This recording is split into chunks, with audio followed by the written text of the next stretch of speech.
communities for grant applications to being on review panels and working with states, like assisting Maryland right now, to also being on some of the national panels as well in the past for some of the nationally competitive. So I've wore pretty much every hat that there is related to grant reviews and benefit costs. So hopefully I can lend some of that my experience to help you avoid some of the common pitfalls that are out there. So what we're going to go through today, we're going to do a little bit of background on what benefit cost is and the overview of in FEMA what this means.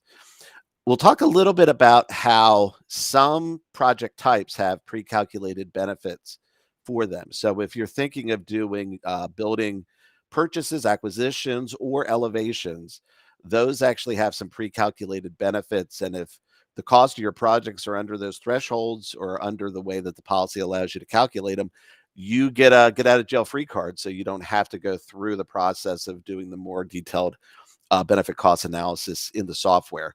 However, I expect many of you all probably looking at doing, projects outside of that, doing things related to infrastructure in some form, culverts or protection of critical assets. And in those cases, you do need to do the more detailed project specific BCA. So we'll talk a little bit about that.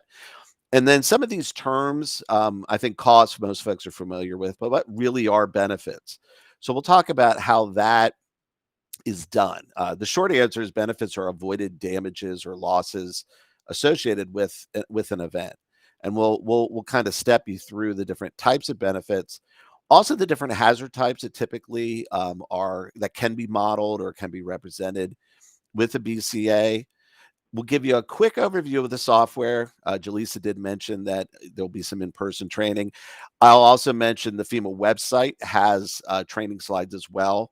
If you can't get out to that training tomorrow, you can do more of a self-teach with those. It doesn't give you all the ins and outs, but it definitely is better than just trying to figure it out as you go. Speaking of Go, we'll also briefly mention the FEMA Go software, which is the way in which you actually submit your grant application. And I'll show you a little bit about how BCA, where you enter that information within that overall application. And like I mentioned, a couple tricks and tips throughout, and then hopefully time for questions at the end. So a lot to get through. As I think Jaleesa has said over here, if you want to type in some questions, and then as it makes sense, I think Jaleesa, if either during certain topics you want to break in with some of those, or if we want to kind of table them to the end, either way would be fine. Okay, yeah, I think certainly with the BCA, the questions can be a little bit more complex. So if we kind of want to pause at the end of each session and give people time to verbally ask their questions, we can do that as well too. Okay, and with just heads up for you, in the view that I have right now, I don't know if I can see them per se. Oh, I can do another screen with them. Okay. So give me a heads up when we get to those points too, and then I'll bring up the question screen so we can see those as well. So we're all becoming experts on Teams and Zoom and everything else. This is actually the first time I've used this Google interface. So if you're like me, learning where the buttons are different from one to the other is always a fun challenge. So, okay. So with that, so let's start off with our benefit cost overview. So what is this? Why, what when we give this term a BCA, what we're really referring to? And it's really meant to be a way to assess, and it's not just FEMA mitigation projects, but on any kind of proposed action, doing a comparison of the advantages or the benefits versus drawbacks, the cost of it. And the idea is that if you can quantify that the benefits are greater than the cost, then that gives you a way to support or justify that a project can be cost effective. Why is that important? We'll talk about the legislative reasons in a minute, but a lot of it really comes back to the actual funding programs themselves, making sure that they're focusing the available funds on the projects that really will be most effective in eliminating, in this case, natural hazard impacts. So a lot of it, as you all know, if you've applied for these before, depending on the funding pools available and the size of projects that are out there, usually only a small percentage of projects are able to be funded.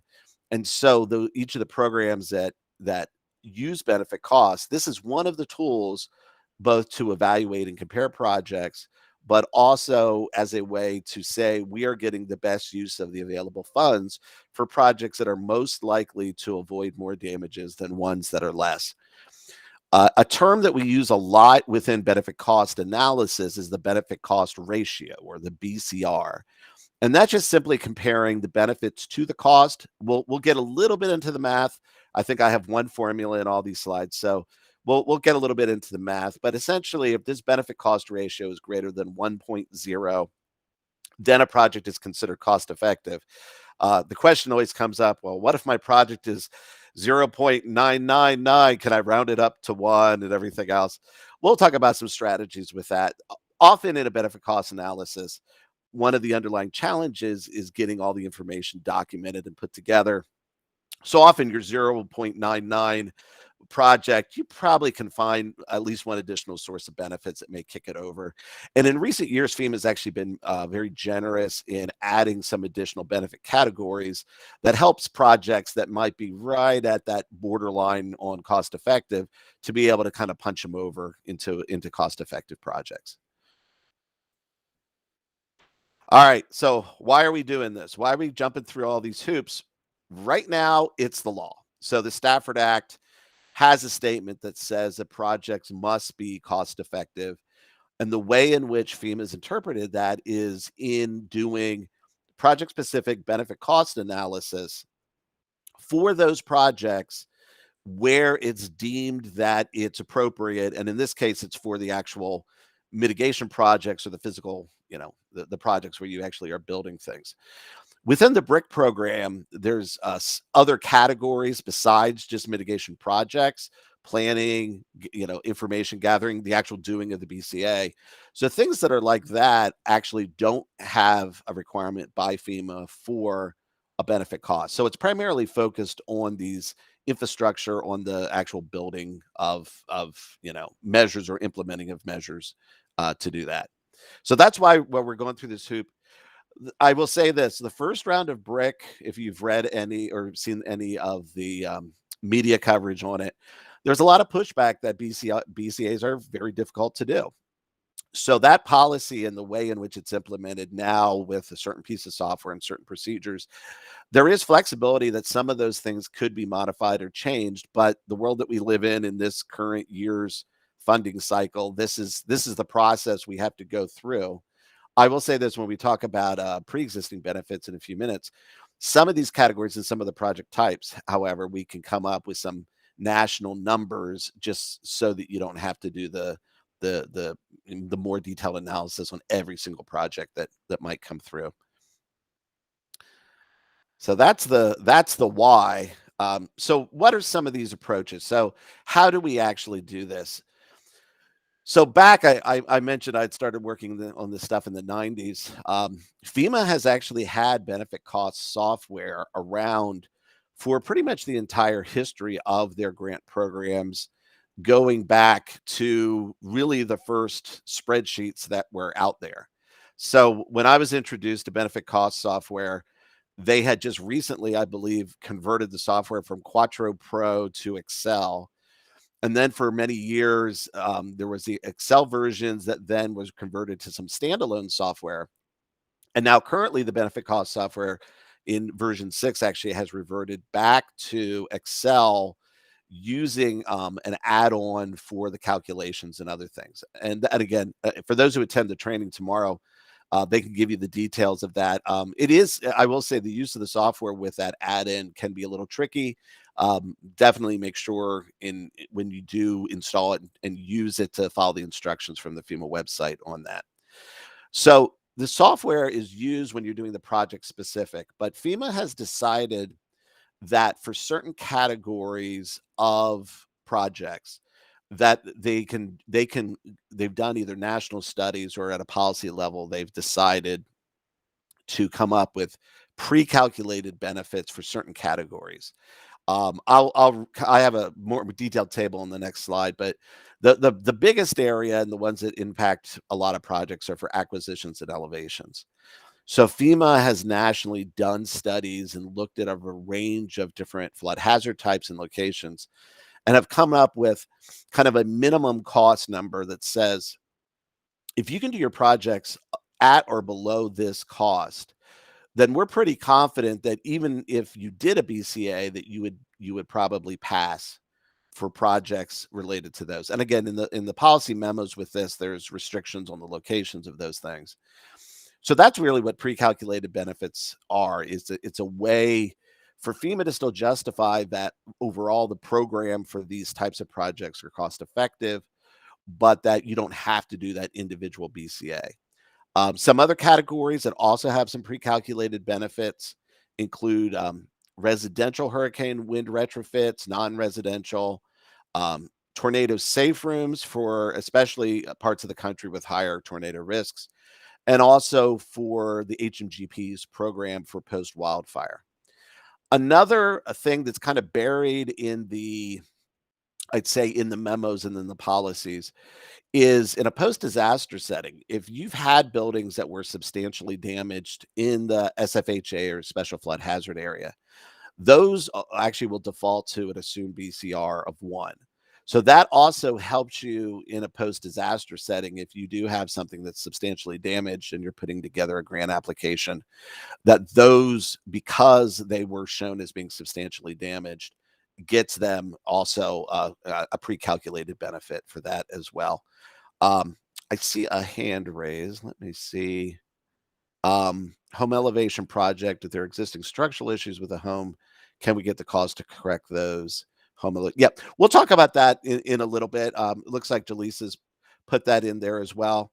Yeah, one of the problems with elevations, when you look at especially for older structures, the ability to actually raise it and keep everything together. So it is, and this is where, and especially on specific project types, I think we always refer folks back to the official FEMA guidance and really to talk to both your state and your FEMA region on some of those specifics, because often you're not going to be the first person that's asked this question for the project types, and where there's been a policy call or there's been a policy in place to address that, they can address you that. And if it's something new, then they can also chase that up the food chain as well to get you an answer on it. Okay, so and I realized this morning I had not updated this slide. This is just in time supply chain updates to this slide. Jaleesa, I'll get you the new version of this in a minute. They've just updated the policy actually for acquisitions and elevations in September. So the new maximum project costs per property on these have increased. The previous memo on this had lower values that hadn't been touched in, I think, almost at least more than 5 years. So they did some increases to that in there to reflect the cost of building over time with that. So what this means on the per property basis. So let's say you're doing elevations on 10 structures.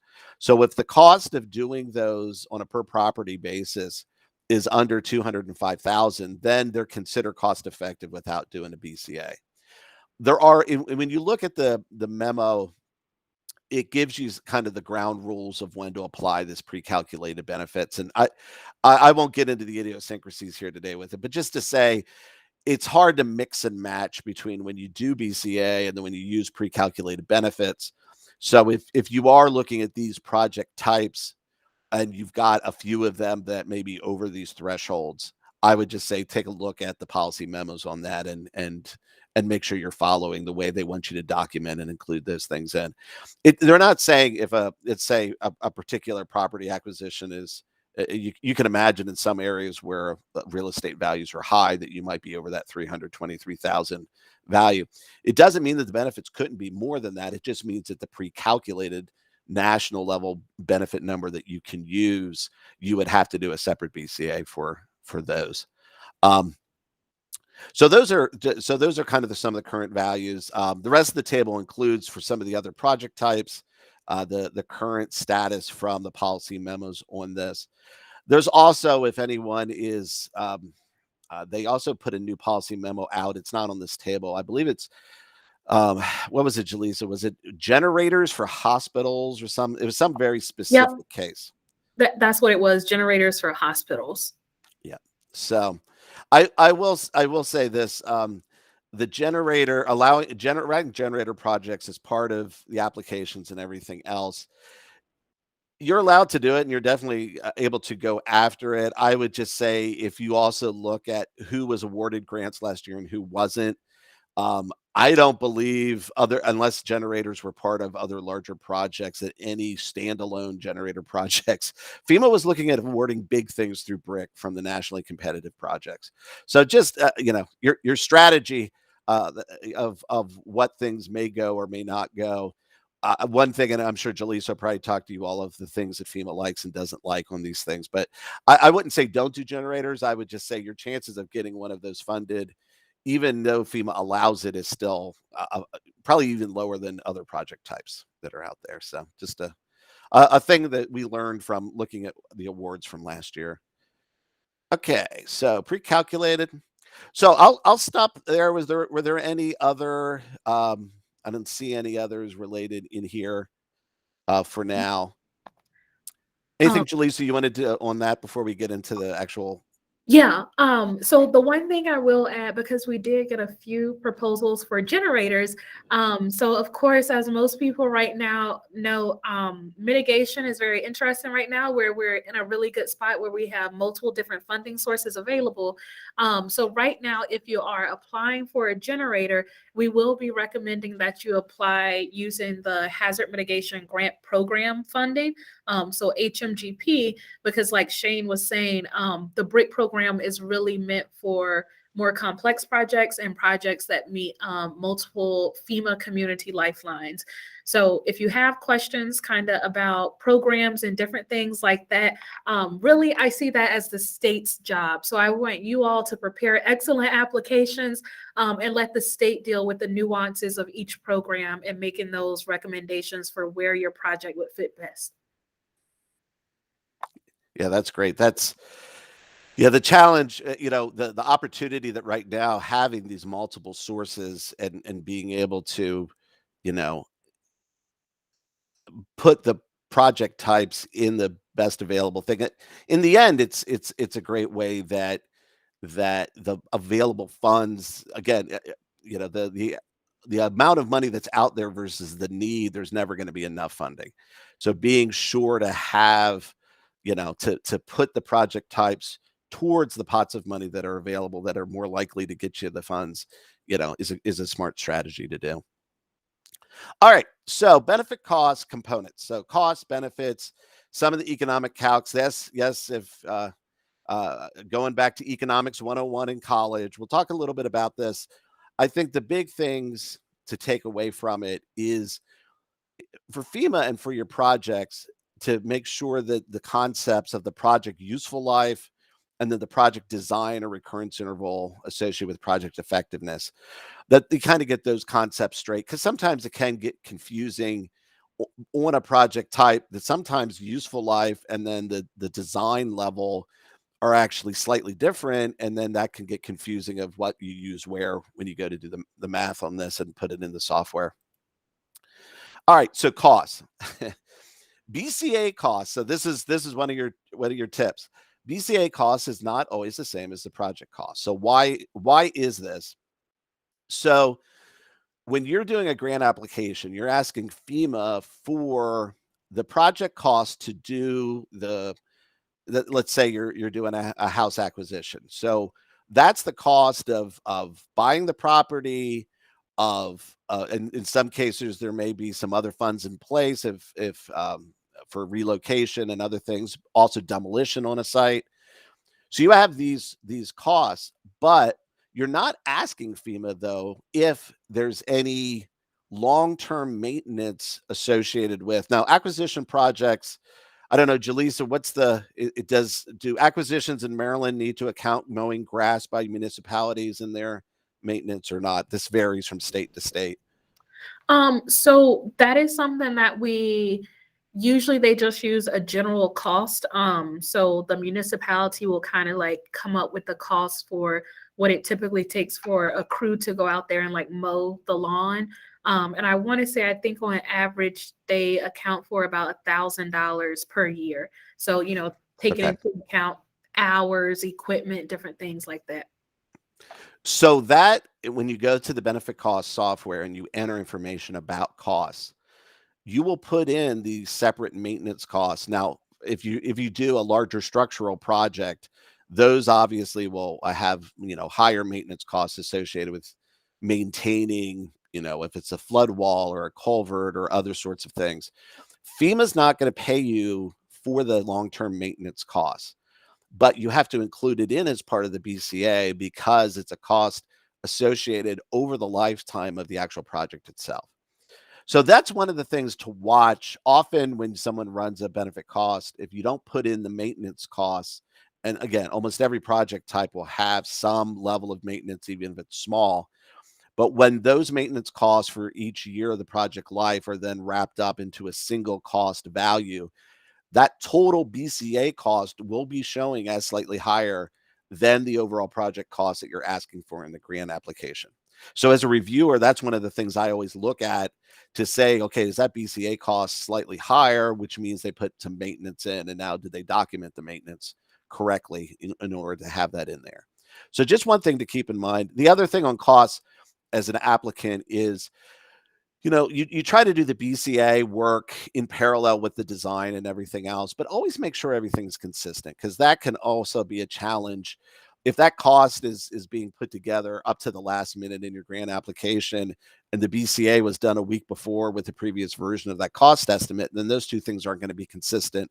And as a reviewer, that's one of the first things we always check, is to make sure that everything between what's in the grant application and the design is also consistent with what's in the BCA as well. So that's just one thing on cost to keep in mind. All right, benefits. So we talked about this a little bit earlier. So benefits are, and I'll just read that first sentence, are any future costs or loss that can be avoided by completing the project. And so primarily the way it's calculated is you look at what's happening currently or the before mitigation. So how things are damaged. Let's say a road is closed for a week. What's the impact of that road being closed? And then with the project in place or after mitigation, how do those things change? Are the physical damages to structures? Let's say that week of road being closed is now a day. And you need to look at that not just for one, if we think about a flood example, not just for one flood event, but over the entire range of events where that project is going to be effective, from very small, 5-year events, something very frequent, up to whatever that design limit is of the project itself. So that's of all things, that's probably are the biggest challenges in a BCA. Usually making sure that you have before and after mitigation information for not just one event of interest, but multiple. Often that can be the heaviest lift as parts of this. The other thing to always keep in mind is most projects are not 100% effective, meaning that losses after mitigation, unless you're totally removing something from risk, like when you do an acquisition, all other project types will have some upper limit of effectiveness to them.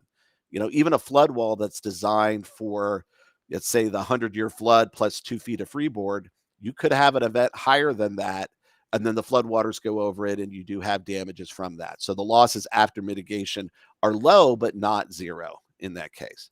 So that's just the thing to keep in mind as we go through some of these benefit categories. All right, so how does the math work? So this is why the economics formulas have to come into place. The easiest analogy to this is your home mortgage. So the costs that are given for the project are basically a net present value or a lump sum. But benefits usually are looked at on an annual basis. So each year we avoid X amount of damage because we do this project. Well, comparing a present value lump sum to an annual, you've got to do some economics calcs to make that work. Just like on your mortgage, your monthly payments, okay, if the purchase of the property was 300,000, and interest rates are X percent, then how much do I have to pay per month? And BCA is very similar to that. So you need to have things on the same basis. And so that's where you come into having the need to have the equivalent of an interest rate. And we'll talk about what that is for a BCR, but then also the number of years, or this idea of the number of payments type of thing, which in the case of a BCA is related to the project useful life of the design that's there. Okay. So let me make sure I didn't skip. Okay. So the discount rate. So in a BCR, the equivalent of the rate that you see in your mortgage is this concept of a discount rate.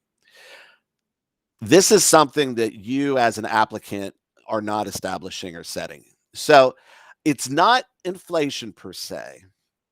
The easiest description I've ever heard of the discount rate is the idea that if I had $1,000 today and I could invest it, or I could put it into some sort of interest gaining,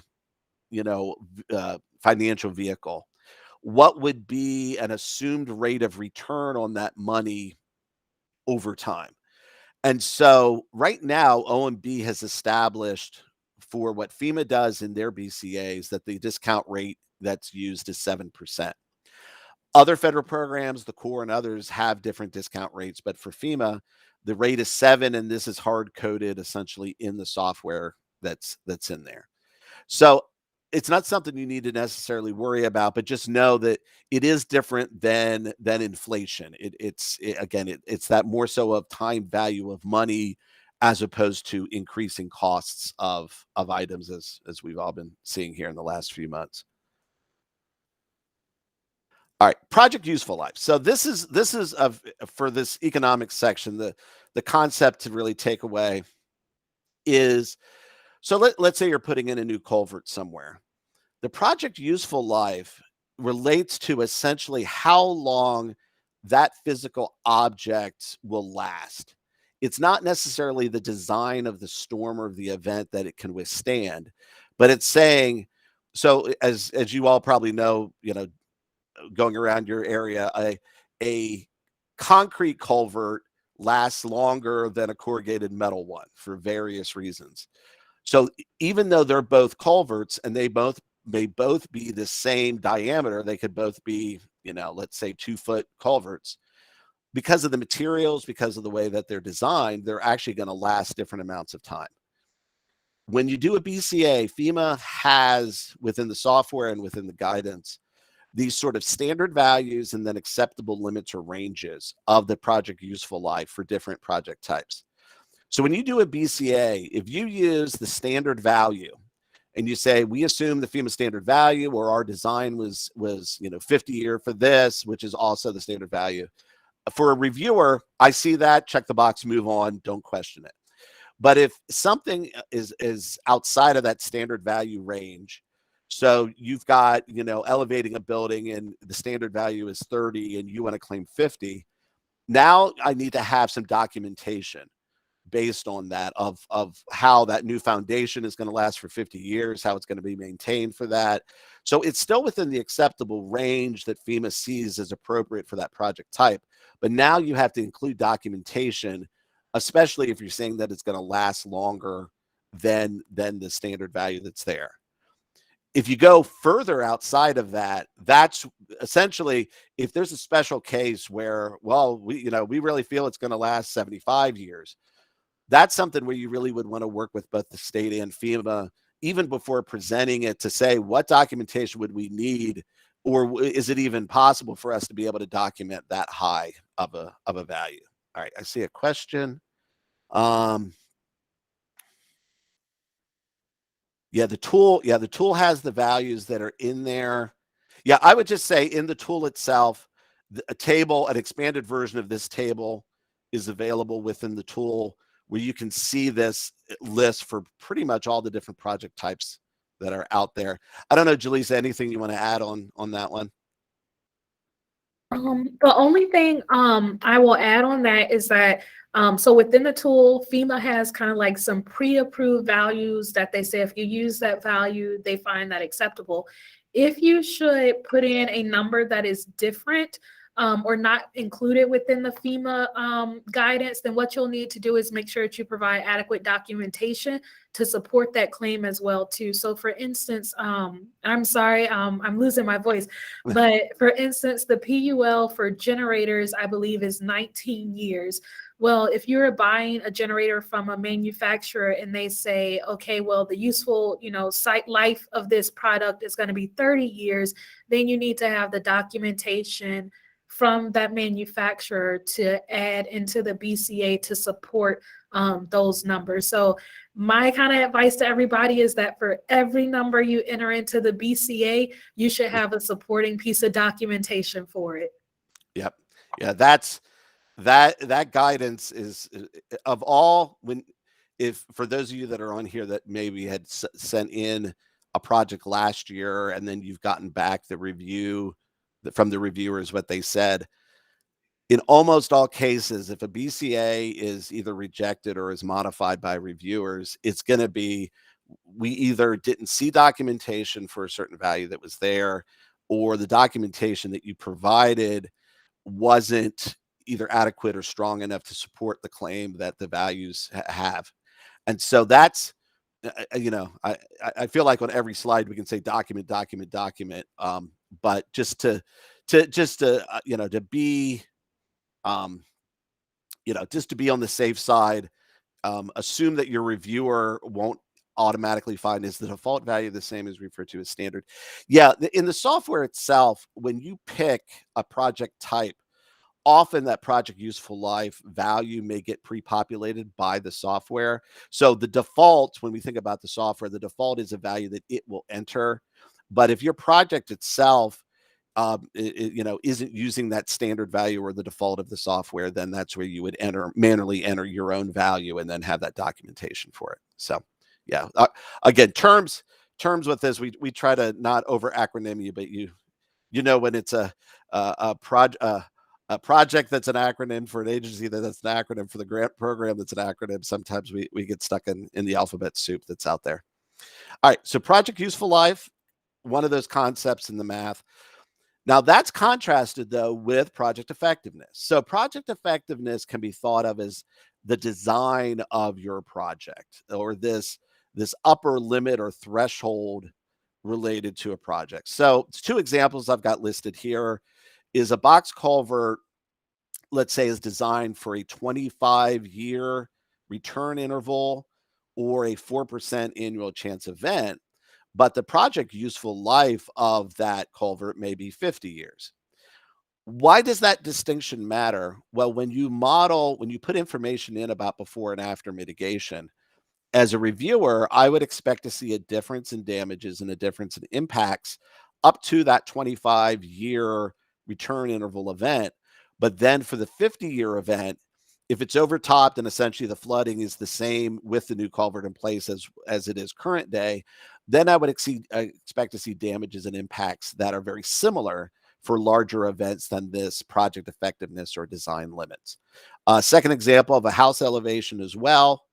You design to elevate it to the 500-year event, but in this case, the project useful life of the elevation may only be 30 years. So again, this difference between the design level of things and the actual project useful life of things. So just try to keep those two things straight, and in your documentation, make sure that you've got the backup for those things. All right. So that's it on the math. Actually, I didn't have a formula in there. See, I actually lied. So that if you want to see the nitty gritty on that, the actual software slides, I believe, have some of the underlying math and how that works in there. It's your standard kind of percentage economics 101 type of stuff with that. So all right, so to move on, I know we've our time, lots of info, limited time if I don't see any more questions. So benefit types that are out there. So what are ways that FEMA allows you to calculate benefits? And so this is a long laundry list that are here. I think the easy way to kind of keep track of this in your head is you start off with the direct physical damages. So just for the flood example, so a flood happens and it will first physically damage, let's say, a building, its contents. People will have to move out while repairs are being done. So you sort of have that first initial direct impact. Well, let's say instead of it being a residential building, let's say that it was a business and the business is now closed for a month while repairs are being done. So there you have a loss of service caused by that physical damage. Or the culvert example, you're unable to use a road for a certain amount of time because of both water overtopping and, let's say, damages to the roadbed type of thing. So that's loss of service.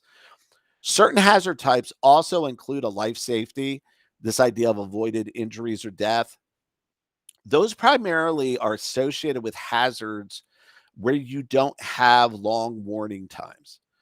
So the big example of that is something like a tornado, where you've got very limited warning times, and the project types for safe rooms, a tornado safe room isn't meant to protect the whole building around it. It's just meant to protect the occupants within that safe room. So that BCA is actually exclusively kind of a life safety calculation that's there. Also, emergency management is another benefit type that's sometimes included when you have mitigation in place, and now you don't need to have the fire and police, block off a road or respond to impacts. Or if you have a nursing home in the floodplain and you've got to move all the residents out when an event is going to be happening or is imminently going to happen, those avoided governmental costs and emergency management costs, if properly documented, can be something to include. Um, Environmental ecosystem benefits, FEMA's added those in recent years to the BCR, and we'll talk a little bit about that. And then also some social benefits. This idea that, I guess the easiest way to describe it is, there's an acknowledgement now by FEMA that people that have experienced disasters, it's not just the physical things that are impacting it, but it's also mental health and well-being. There's been studies that have been done to try to quantify some of that as well. So we'll talk about each of these in some limited detail. So when you go into, so you've got these benefit types, and then when you model BCA, you've got the sort of idea of structure types and hazard types. So the methods for figuring out those benefits are then dependent on what sort of hazard you're looking at and what sort of structures that your project is related to. Um, you can see the two lists that are here. So if you're doing projects that are primarily, with buildings of various types, then you've got your residential, non-residential, critical facility. If you have a project that's influencing, let's say, a sewer treatment plant or a water treatment pump station, then that would be something more on utilities. And then also roads and bridges as an option, and then kind of your other category for things that fall out of that. And then you can see the long list of hazard types that the software will also support. So when you go into the software and you make these choices, it will then, kind of like a TurboTax wizard approach, take you to then additional modules or pages that then try to implement a methodology for each of those. So if you pick flooding, riverine flooding, it's then going to try to model the damages to buildings and other things using a specific a flood specific approach. If you pick hurricane wind, let's say your project is shutters, then they're going to use a different approach for that, because obviously it's a different hazard. Where does the hazard occur? It's different severity levels. Some of these hazard types that are listed, however, don't have a pre-calculated methodology in the software. And in that case, they would expect you to enter information about the performance of that project. Again, this idea of before mitigation versus after mitigation. So project types. So in this case, it's showing an example for flood. So I've chosen riverine flood, and then they've got this list of project types, with your primary ones being, of course, acquisition elevation, we've talked about. They also make this distinction between flood proofing and sort of drainage improvement versus, now there's some categories of stream restoration or diversion and storage. Again, the reason they have these distinctions is some of these have pre-established methodologies for modeling them, others don't. So I would just say, if you've not looked at the software, looked at the methodologies behind this. This is where it makes sense to go in and look at the data needs for these sorts of things. But it gives you a sense of, again, this is the primary list of what FEMA expects to see in project types. But again, the other is still there to catch when it may not be, fully in one of these traditional categories. So that's flood. So acquisition projects, I think probably the most familiar of what FEMA programs have done. This is really purchase, demolition, or in some cases relocation. Actually, when the building, there's the desire to still keep the building to move it to an additional site that's there. The nice thing with an acquisition project is that it is it's considered a fully protected. There's considered no after mitigation damages. That the thing that was at risk is no longer at risk. The disadvantage for a lot of communities, however, and why acquisitions sometimes are not favored, is that you do have a deed restriction that says that this has to be maintained in open space, which means that the tax revenue associated with that property would be lost. So, from one community to another, some cases they see their floodplain areas and say, let's just make those parks. We understand that. In other cases, they may look at other mitigation options, because if it's a large percentage of, especially thinking your coastal communities, how can we still have the tax base and the people that are there, but still maintain with what we're doing?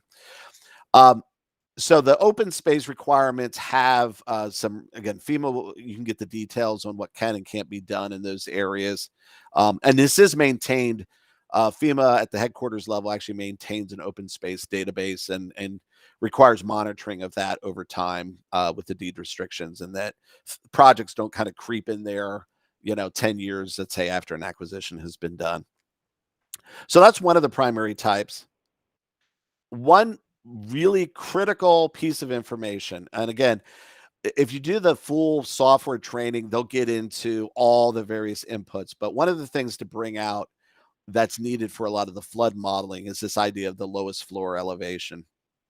So when you go to model damages to a structure, you're essentially comparing a flood model that has depths of water above the ground with the house, and the house really is this idea of where this lowest floor is located, because then the damage estimates look at that difference between a flood level and the lowest floor and try to then estimate a damage amount from that. So it's really based around, let's say you had a foot of water in your first floor of the house, that has a certain damage amount and would be less than if you had 5 feet of water in that first floor. So the lowest elevation, or the relative elevation as compared to the flooding, is a big part of determining then the cost effectiveness of projects. A rule of thumb, and I may have this on a slide later, but a rule of thumb for acquisitions is usually if that lowest floor is at or lower than the 10-year event, almost a benefit cause, a BCA will almost always be passing for that. So that's a rule of thumb over years that I've seen on a lot of projects, is so not under the 100-year, but under the 10-year event. So that really frequent flooding, if that first floor is at that elevation or lower, then that's a good sign that it would pass a BCR if you actually do that on an individual structure basis. All right, elevation projects. So in those communities that want to still have the structures there, another alternative is to raise the actual building up so that lowest floor is up and above the base flood elevation. In your state, where you've got code adoptions of various types, you also have requirements that to be NFIP compliant. So when you do an elevation, you want to meet all the minimum design requirements. And one of those often is that within the floodplain, that new construction, or in this case, elevated projects, would be the BFE, or the 100-year, plus an additional amount of freeboard in an area. I would just say, if you've not run into this, or you're unfamiliar with that, definitely work with your local floodplain administrator and get the details. It can get confusing, especially in areas that have mixes of coastal based flooding and riverine based flooding, and if the requirements are different in those from those different types of flood sources of determining what the freeboard requirements are. The other thing to keep in mind nowadays is in the brick applications, you do get additional bonus points for taking into account climate change, which includes in your coastal area sea level rise. So if your elevation design actually also takes into account not just the minimum freeboard, but a bit additional sea level rise as well, you'll actually get some bonus points for that. And yeah, Kevin says he definitely can help you out with figuring out the freeboard and also the and again, if you've not in the coastal areas with some of the sea level rise stuff, some of the scenarios that are associated with that. All right, so number of feet that the floor is being raised. So when you go to document that, that really comes back to knowing what the flood hazards are in for a particular house or a particular area, and then knowing what's feasible for the structure type. The one question we had earlier about, strengthening buildings, it's a different matter to raise a building, let's say an additional 2 or 3 feet higher than it is a whole story higher. The types of foundations that are available and other things definitely change depending on the level of elevation. So you just want to make sure that those things are documented, and really, if you are looking at those sort of projects, that you're getting cost estimates that are complete from the sort of companies or firms that do this professionally, and the different things that come into play with it. Often, a big part of the cost is actually related to putting in a new foundation after the elevation of the structure itself. Another thing to keep in mind is elevating a two-story structure. Actually, because the footprint that the ground is exposed to, you actually have a smaller footprint that has to be raised than a one-story. Let's say you have a ranch home or something like that. So that's another part of using the professionals and having good documented sources when you're looking at some of those project types. All right, flood control projects. So this is a catch-all for pretty much, and you see the laundry list that we've got here, everything from culverts to flood walls to improve drainage, to traditional levees, pump stations. So it's kind of a catch-all for things that are altering the hazard itself. In benefit cost, one of the things to think about is sometimes what you're doing is you're changing the assets or the things that are at risk, like when you buy or you elevate a building. In other project types, you're actually altering the hazard itself.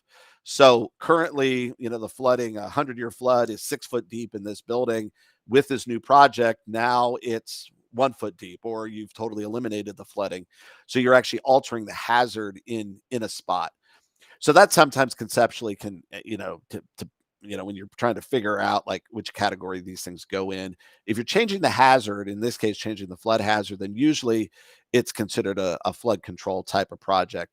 But again, as we mentioned before, a lot of times, that wall only goes so high. So there is a point where the flood waters could go over, and then essentially the amount of damage you would see for an event that would be over that wall or levee would be equivalent to the levee not being there. The other thing to keep in mind in some of these project types as well is when you have like a blockage, you would want to make sure in your project design you also deal with these ideas of interior drainage, because sometimes the rainfall or the precip behind some of these can influence what's there. Two terms that are being used a lot now for flooding and for the design of a lot of projects is pluvial with a P or fluvial with an F. So pluvial is the idea of precipitation driven flooding. The old term for us old timers, a little bit of gray in our hairs, is stormwater. So traditionally, pluvial has been the term for kind of that stormwater related stuff, where fluvial is our more traditional riverine based, a large water body goes out of its banks and floods in an area. So sometimes when you're looking at project types, sometimes the source of flooding may be both preventing precip driven, like where you have those low spots that tend to get wet, but also that nearby creek that also floods in a spot as well. So you may hear those terms that go around. And again, if you've got ways to document it and your analysis backing up your project includes both pluvial and fluvial, you can include the dual benefits of preventing flooding from both of those potential sources. All right. Uh, all right. Damages before mitigation. So historical. So one, when you've had an area that has been impacted numerous times, one really great source of documentation is actually what in most communities, the infamous flood of 2000 and whatever. If you've got those damage histories, there are ways within the benefit cost software to actually leverage that information and use that as a source for estimating both with and without mitigation damages. So you'll notice this list here. They have the inputs required with the star for either damage year or recurrence interval. The software has this ability that if you've had numerous historic events that have impacted an area and you have damage estimates from that it can actually, based on when that damage occurred, it can actually take those dollar amounts, turn them into current day dollars, and actually try to estimate, or what's known as an unknown frequency calculator, try to deal with that. So this is just something to keep in mind if you do have good historic records, that this damages before mitigation could come either exclusively or be informed by this historic information that's out there. For those that are dealing with public facilities, water and highways and sanitary sewer, often if you've had public assistance claims in various categories, those are also really good historical sources that can be quoted, especially because it's often FEMA sources of those damages and in the past reimbursements that have come from those as well. So again, leverage what you can to help support what's being used as part of your BCA. All right, so that's it on flood for now. I know for Maryland, some of you may also be considering hurricane wind project types as well. Primary types that are included, you can see the long list. I've kind of got it summarized up into shutters, load path, roof retrofit, or code plus. I think shutters most folks are familiar with. I think that's our next. So opening protection. One big thing to keep in mind if you are looking at shutter projects, especially if it's a retrofit to an existing building, is that these need to be an actual designed shutter and not just slapping a piece of wood and putting some screws in it around the window frame. As a reviewer, I've seen shutter applications where they're attaching shutters to an existing building, but the building is so weak that the shutter is actually stronger than the walls of the building itself. You also see this with walls and door, like trying to put in, like if let's say you have like a garage door and you're trying to protect that in some form, making sure that things are up to the various design standards that are out there. When you do a shutter project, that last bullet is a big one. Assume all openings of the building will be protected.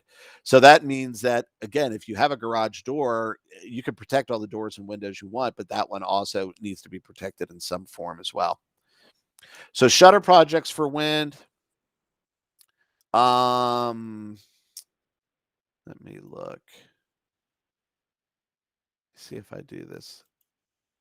Okay. So a couple other things on hurricane wind, this load path and roof retrofit and other things. I would just say if you're looking at other than shutters, other hurricane wind related things, to go look at the guidance and how these things are defined.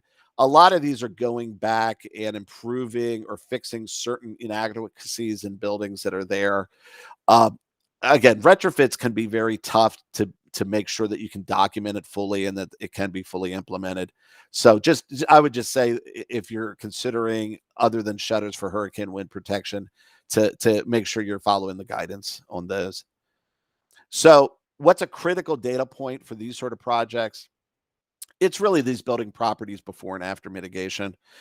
So having good information from primarily from a designer that what you're proposing is going to perform the way it's expected.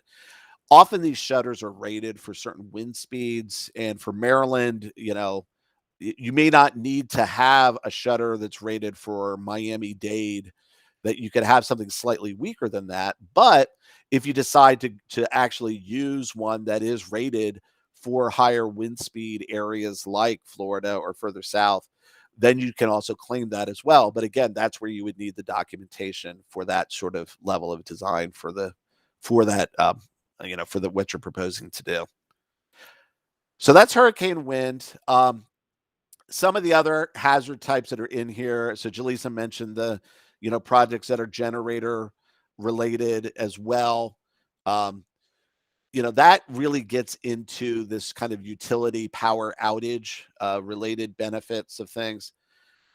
Again, there's methodologies to go about dealing with that. I think the big thing just to keep in mind is often you need to show a good history that power outages have occurred in given areas. So that's where some of that historical data becomes really critical to help with things like that. Let's see. All right. I'm going to stop there. So that, again, that's a quick overview of sort of project types and some of the critical info. Any other comments on that before we talk a little bit about the BCA toolkit? Really quick, Shane, though. Yeah. Sorry. The one thing I would add is I know we have a few proposals for like stream restoration projects and a lot of nature-based solutions, which those are certainly things that are encouraged not only by FEMA, but by our department as well, too. In regards to the BCA, though, I would tell people start on the BCA for those types of projects as soon as possible. We did find that those were more difficult last year to, number one, even conduct the BCA, let alone to actually get a BCR above a 1.0. So just in terms of different project types and hazards and different things like that, we did find that those were a lot more challenging than some of the more traditional scenarios. And there's literature both from FEMA and from groups like the Nature Conservancy that have tried to describe and give you examples of those project types. One of the publications FEMA has, it's called the Mitigation Portfolio. I think there's an A in there too. That goes through a bunch of different project types and has descriptions of how you might do the benefit calcs for some of those. I think conceptually, the thing to always keep in mind with any even open space and wetlands is always that comparison of what's there now versus how it's going to be protected in the future, and then using as well as you can documented sources that are showing those benefits. Yep, the Nature Conservancy guide is another great one that's out there as well. It's in the chat. And gives you an idea of also some I would consider kind of non-standard project types of where it's not just your typical thing, but if you're looking at doing something like a wetland restoration, the type of things that you might be able to consider. All right, so I've got a little after 11, so let's get into the software. Again, for those that are coming tomorrow, you'll get the full details, but essentially the toolkit takes you through kind of a step-by-step. Again, the best kind of, if you've not worked with it before, is kind of a TurboTax style of thing where it steps you through filling out forms on the given pages. And then depending on your choices on one page, it then takes you to something specific. Some of these major data types that I talked about earlier for the hazard type, the mitigation type, cost estimates, useful life are some of the basic inputs that you would have for any project type that you have. The way the toolkit works right now, I mentioned before, it's an add-in to Excel. I personally have actually had better success using it not on my desktop version of Excel, but actually probably most of your communities, if you have an Office 365 account, you can access online versions of Excel through the web, through the internet. So I've actually had better success using the module in kind of that online setting and then bringing in the BCA module that way than I've had actually locally, because all of you all probably have the same sort of, admin lockdowns of various things, and getting that add-in to work on your local machine. If you got it working local, great. But if you're having trouble with it, my advice would be to check out the online version of Excel and see if you can get it to work that way. I personally have had better success with that online version. So some screenshots here showing the various kind of look of entering the info. One thing in the toolkit is the helps. If you see this little zoom in of the eye up here in the corner, when you hit that under a given area, it will then take you to additional help info. So in the case under, if you hit the cost estimate, and then it gives you info, and then you go project useful life, and then it's got that whole big table that we talked about with all the different standard values and acceptable limits that are included in as part of that. So to get access to some of those those context specific helps is hitting this info button in the tool. Another thing the tool allows you to do, this little comments on the side, is, and for those that have been around enough that had used the standalone software a few years ago, it used to actually, you couldn't go from one screen to the next without putting some documentation in each of these.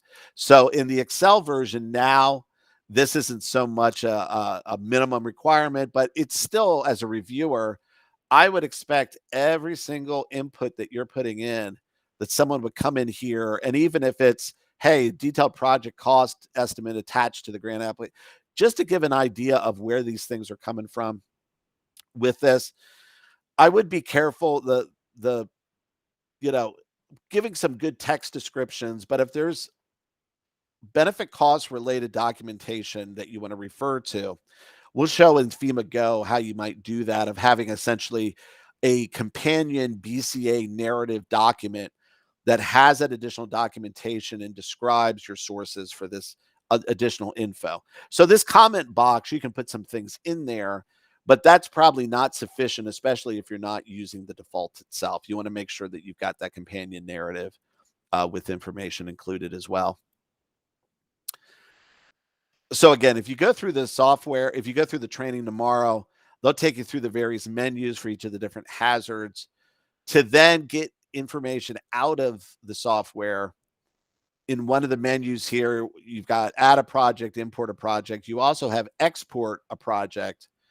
And depending on whether you use the desktop version or the online version, in this case, it'll allow you to export this as the XLSX is an Excel format. You can also print out things as PDFs as well, to have that. But again, I would just, when you're going through this process, it's not with them using this add-on tool. I would just always be careful, export it to a thing, and then I would re-import it and double check that it actually included everything and did everything that's needed. This version of the software, the 6.0 version, has only been, this is its second year, and there were even some known built-in issues with some of the calculations with it last year. So I would just double and triple check that when you've saved things that they are working correctly. So here's the other idea of this view of the report. So you can view a report. It then shows you a summary of everything you've entered. And then it's got this ability to export it or to save it as a PDF as well. So I would always err on the side of redundancy, and when you provide this information, both save the electronic file, but also save this printout report as well, so that a reviewer can get access to all the time and effort you spent to put this together. And then data documentation, I think we've beat this to death today, but this idea that as a reviewer, everything you put in and use needs to have a backup. Use the defaults when you can. Go to the guidance.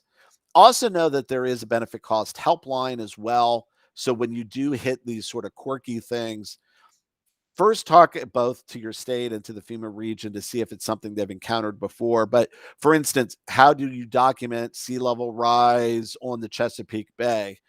That might be a unique question that they've not seen before, or your community in just the specific way you want to do it. That may be a first. So that may be something to say, okay, we're not using a standard NOAA sea level rise estimate. We're using this other thing. What do you need us to include?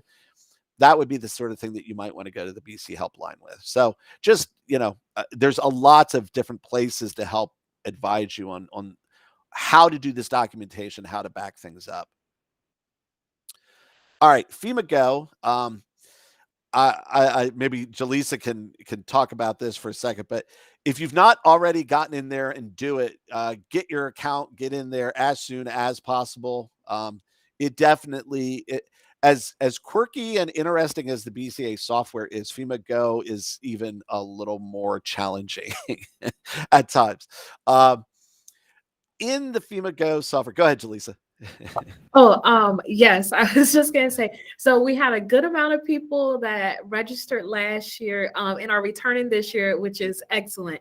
But however, if you have never registered for a FEMA Go account, it is imperative that you do that as soon as possible. It is a newer system, so FEMA is still building out some functionality, and it also has some bugs. So like this week, I couldn't actually add any users, but this morning I could add users. So it does take a little give and take, I'll say, for us to get people into that system. And FEMA Go is only going to be used for the BRIC and FMA programs for right now. So if we recommend it, you apply under HMGP, you won't have to do it. But BRIC and FMA, definitely create your FEMA Go accounts.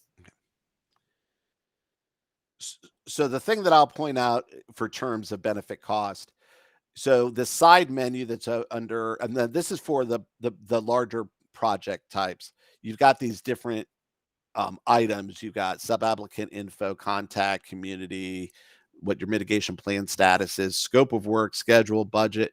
So you've got all these additional items that are part of your grant application. There is this standalone section, though, for cost effectiveness that is related then to the benefit cost info. And essentially what they're asking you for in this section is how your cost effectiveness, how did you actually determine it? So did you do the tool? Did you take a pre-calculated benefit? Were these substantially damaged structures? We mentioned that before. Did you use some other methodology? And notice here, approved by FEMA in writing. So when you go outside of those approved methods, did you, so this is a checkbox. They ask for the total benefits, the total cost, what's the BCR, and then they have some additional questions like, and we mentioned before, was sea level rise incorporated? Were environmental benefits part of this? Did you include that social benefits category as well? This helps in the screening and the review of these. But again, further down, when you've answered your various questions, you then have this attach a document button. And this is really where you give them, let me see, I think I've got a slide on this. Okay, I'll talk through it here then. So when you have this attachment here, what you want to give them, the kind of the 3 minimum requirements, is the output from the software itself.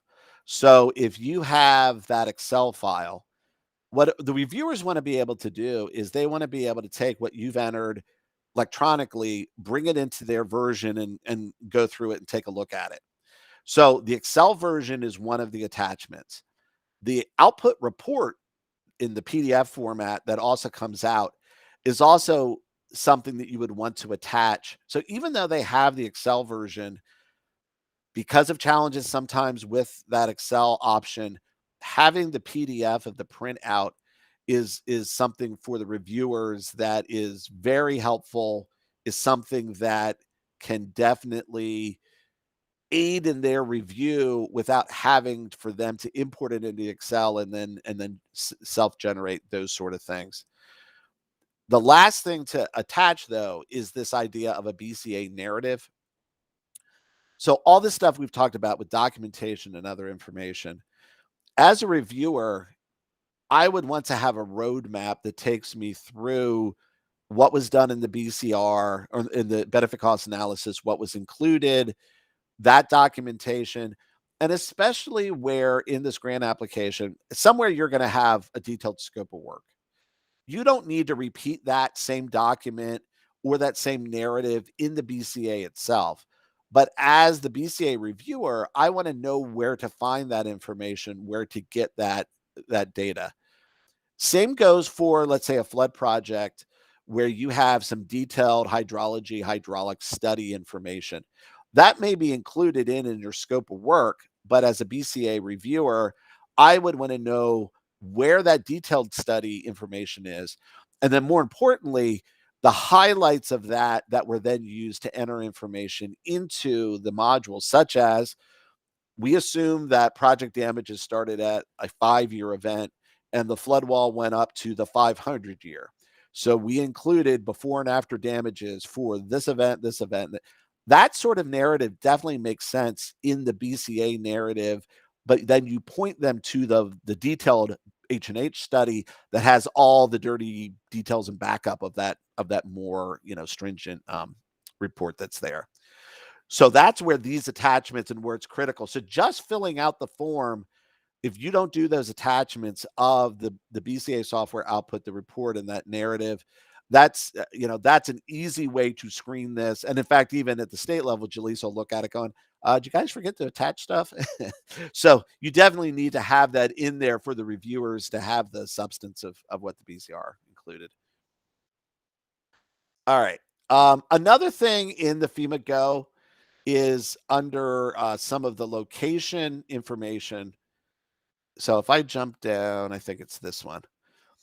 If you are doing like an acquisition and it ends up having a building level info, there's also under the site inventory menus some additional data requirements that are in there. I would just say be sure to as you're going through FEMA Go, if you're doing these acquisition types of projects, to know that there might be some additional data requirements in that as well. I don't know, Jaleesa, if you guys ran into how much detail is needed for these additional site inventories or not. I think that was something new they added in FEMA Go the first year or so. Yeah, we didn't have I don't think too much feedback on those from FEMA last year. Okay. But just something to keep in mind that some of that, like, if you're buying 10 buildings, making sure that you've got that info to go into this section as well.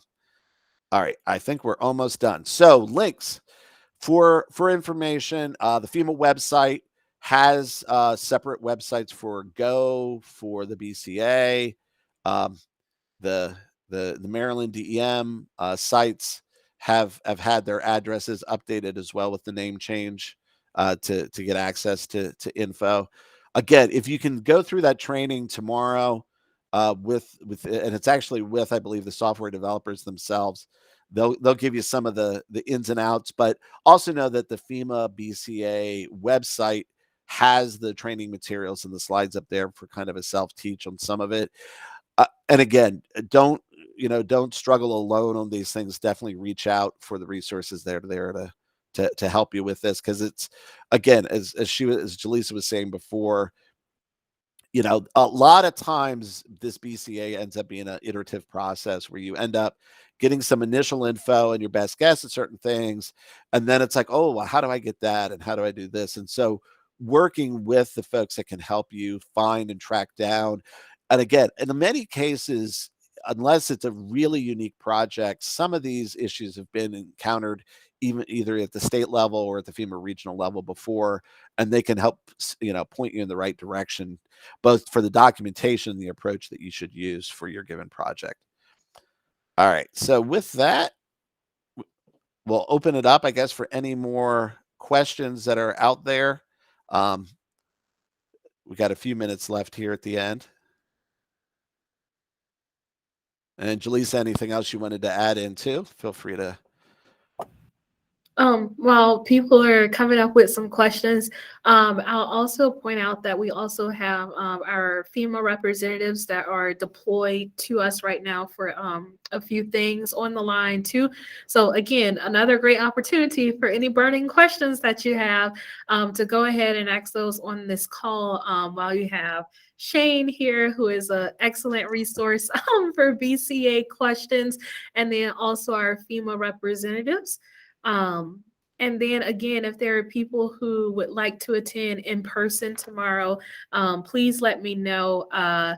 We're not offering that as a hybrid option just because we really don't have the technology set up in the space to do that, which is why we wanted to make sure we still had today's session in addition to tomorrow's session as well too. So I will stop talking now and see if we have any questions.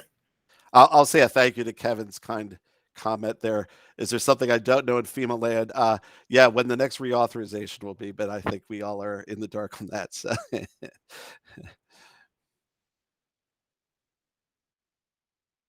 And I'll just say, it can get overwhelming working on this stuff. So, just taking it over time. Oh, the other thing I will bring out, if you've done a past one and you've gotten comments back and you're trying to then resubmit, let's say with a new cost and respond to that, if the reviewers on a past review said such and such was fine, leave it alone.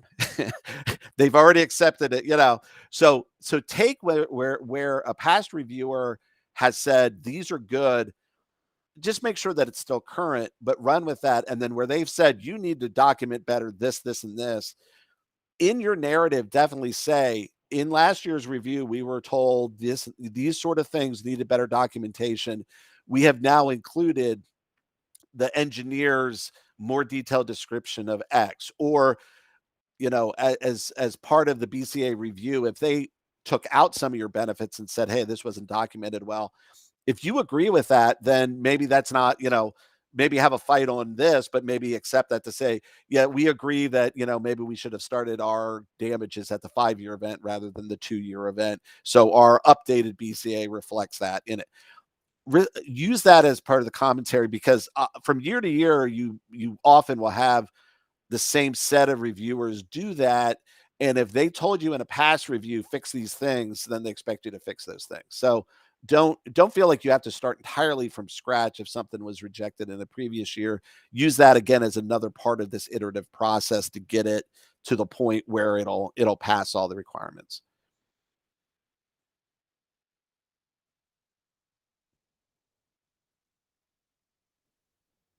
And Shane, let's see. Marilyn, your hand is up, but I'm not sure if that's from your previous question. But Kara, I see your hand up as well too. So feel free to raise your question. Okay. So my question isn't specifically related to the BCA, and Jaleesa, you might be the best person to answer this. But for those of us that are going to submit for the HMGP funds and we're filling out that Word application, there's going to be a lot of attachments for each application, like with the BCA and with everything else. Has MDM identified a method for how we're going to send all of that? Because my approach right now is to send you guys like Google Drive shared links. Google Drive will work best. So yes, we recognize it. You brought up a really excellent point, Kara. So thank you.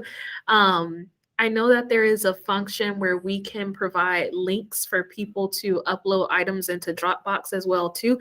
So let me just investigate that as well a little bit more. But right now, like if sending a zip file or the Google Drive works best for you, that works for us because we'll eventually download everything and then re-upload it into our Google Drive too. Okay, thank you. Mm-hmm. And Marilyn, did you still have a question?